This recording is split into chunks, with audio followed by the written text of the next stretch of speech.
Hi, and thank you for visiting my channel. For more information, kindly subscribe and follow. Now let's get started. Nick Aldis doesn't get particularly physical even though he's in tip-top shape. There are many who are still hoping to see him debut in WWE as an in-ring talent. On SmackDown this week, he was lightly attacked by a top star in what was the final segment of WWE TV on the Blue brand in 2024. The year wrapped up with a bang, and despite SmackDown being pre-taped, there was a highly anticipated segment featuring Nick Aldis and Kevin Owens. The premise was that Aldis was going to force Kevin Owens to hand over the prestigious Winged Eagle WWE Championship that he took at Saturday night's main event. Of course, that didn't happen, and Cody Rhodes came out to set up a rematch as well. In the closing moment, Kevin Owens shoved Nick Aldis into Cody Rhodes, launching an attack. The SmackDown general manager hardly ever gets into a physical scuffle, and Kevin Owens laying his hands on Aldis, albeit briefly, was a sight to behold for those watching. Aldis shielded Rhodes from further neck damage that was caused by the banned piledriver. It isn't often that we get to see Aldis getting into such a situation, but in doing so, he has established himself as arguably the best SmackDown general manager since WWE Hall of Famer Teddy Long. As for Cody Rhodes and Kevin Owens, they will be running it back at the 2025 Royal Rumble on February 1st in a ladder match. The year 2024 was shaping up to be one of WWE's most eventful yet, with shocking returns, faction shakeups, and dramatic feuds.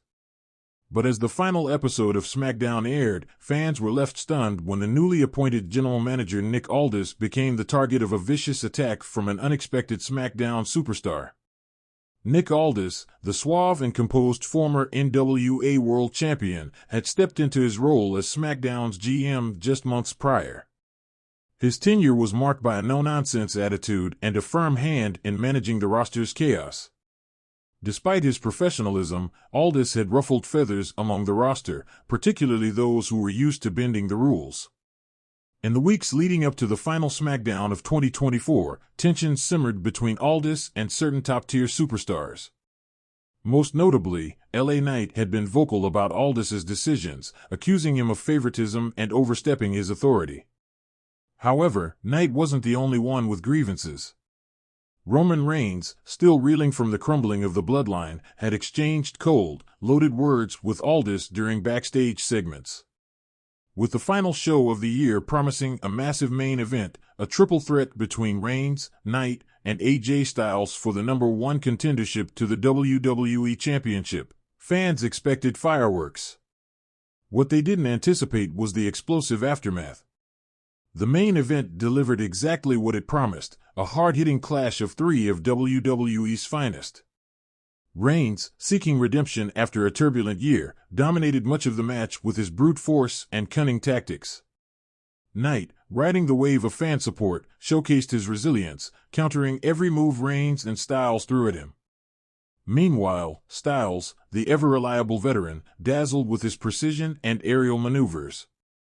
The match reached its climax when Knight hit the BFT on Styles, seemingly securing the victory.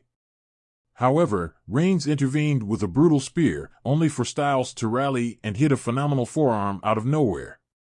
The chaotic sequence culminated in Knight pinning Styles just as Reigns attempted to break up the count.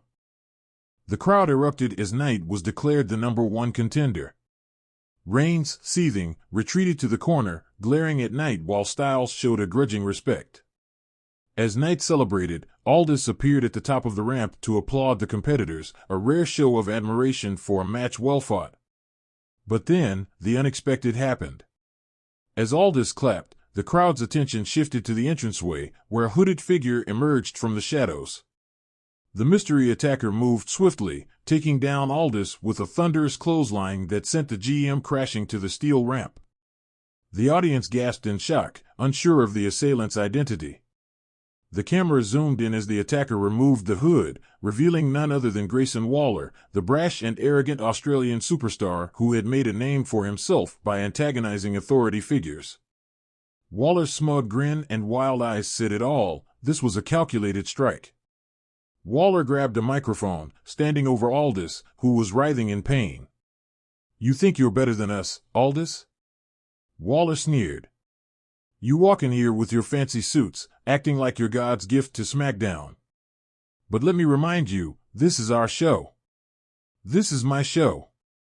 The crowd rained down boos as Waller continued his verbal assault.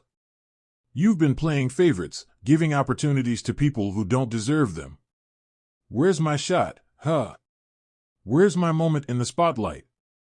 I'm tired of being overlooked, and I'm not going to take it anymore."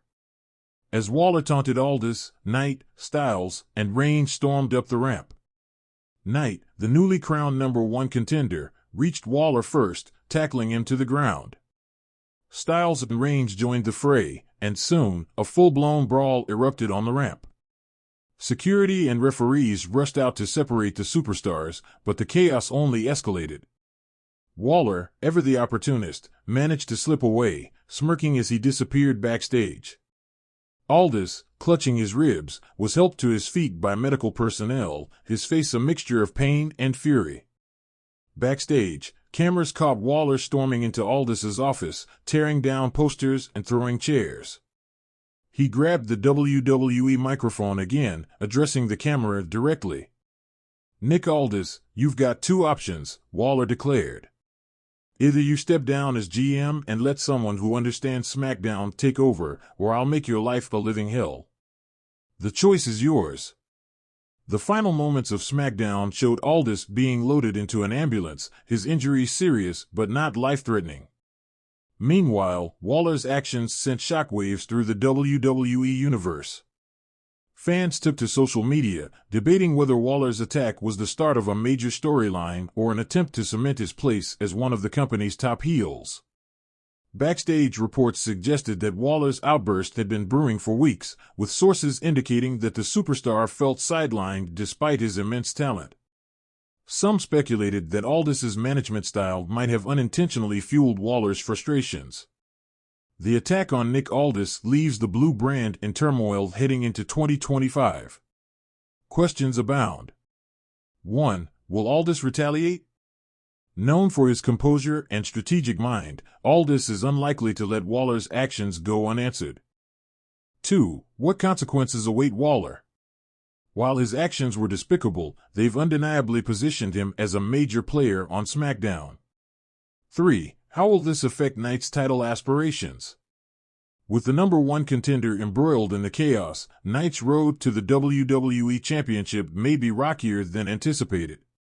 As the final show of the year came to a close, WWE fans were left buzzing with anticipation. One thing was certain, 2025 was going to be a wild ride for SmackDown. Conclusion. Nick Aldis's tenure as SmackDown GM took a dramatic turn as Grayson Waller's stunning attack set the stage for an intense power struggle. With Aldis's authority challenged and Waller declaring war on the establishment, the fallout promises to redefine the blue brand. As fans eagerly await the first SmackDown of 2025, one question lingers: who truly controls the fate of SmackDown? Only time will tell.